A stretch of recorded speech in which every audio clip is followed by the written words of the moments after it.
Le diagnostic de performance énergétique, le DPE. Donc, dans ce diaporama, on va voir l'ancien et le nouveau DPE qui a été revu donc en juillet 2021. Donc, il est question de consommation énergétique d'un logement. Le calcul de consommation énergétique d'une maison obéit à des règles et à une méthode stricte élaborée par l'ADEME, qui est l'agence qui s'occupe des économies d'énergie. Le calcul permet de faire correspondre chaque logement à une classe de consommation de A jusqu'à G. Donc, connaître la consommation énergétique de son logement permet de faire des économies d'énergie. En identifiant les sources de déperdition énergétique, on peut mettre des moyens adéquats pour améliorer la performance de son logement.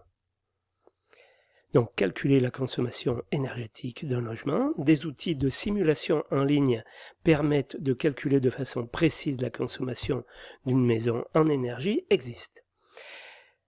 Pour l'électricité, il faut prendre en compte les différents postes, éclairage, chauffage, eau chaude sanitaire, appareils électriques et électroménagers.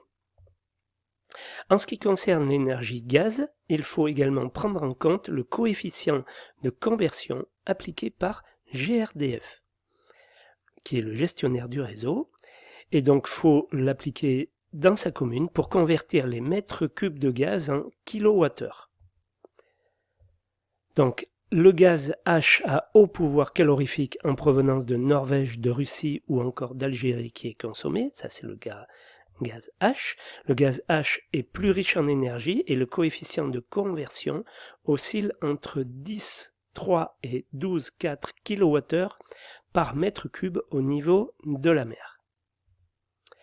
Pour Limoges, donc le gaz H, on considère un coef moyen de 10,86, le coef minimum est de 10,66, le coef maximum est de 11,23. Voilà. Donc, afin de vous facturer au plus juste, le fournisseur de gaz naturel a besoin de connaître la quantité d'énergie consommée.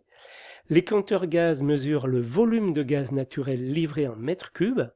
Le coefficient de conversion permet donc de convertir ce volume en quantité d'énergie exprimée en kilowattheure. Cette quantité varie dans le temps et selon la commune. La valeur qui apparaît sur la facture est une moyenne calculée sur la période à partir des mesures quotidiennes effectuées sur le réseau. Le coefficient de conversion est mesuré aux conditions suivantes: température de 0 degré Celsius, pression atmosphérique de 1013 millibars et livraison de gaz en basse pression.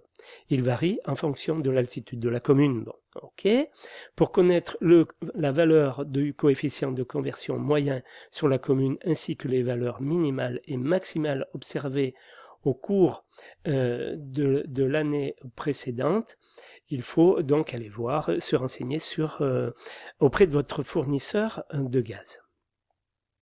Alors, le DPE, donc, le calcul de DPE est fait suivant la méthode 3CL.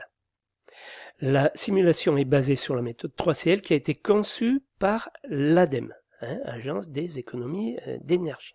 La méthode 3CL a pour but de dresser un bilan énergétique complet des biens immobiliers afin d'en établir et d'en faire connaître la qualité énergétique.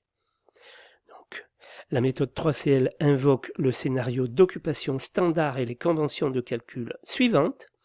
Occupation journalière du logement de 16 heures en semaine, hors tranche de 10 heures à 18 heures et de 24 heures en fin de semaine. C'est-à-dire que la maison ou le logement est occupé 16 heures par jour, les jours de semaine, et 24 heures par jour le samedi et le dimanche. 24 heures le samedi et 24 heures le dimanche et 16 heures les autres jours. Une période d'absence annuelle d'une semaine pendant la période de chauffe et de 2 semaines en été en raison des congés et prise dans le scénario.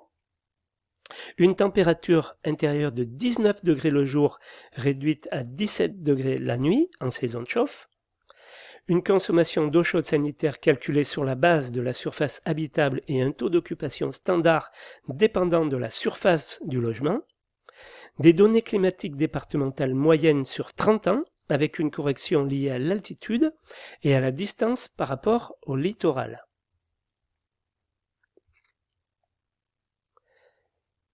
Donc le DPE, alors je vais y revenir après dans une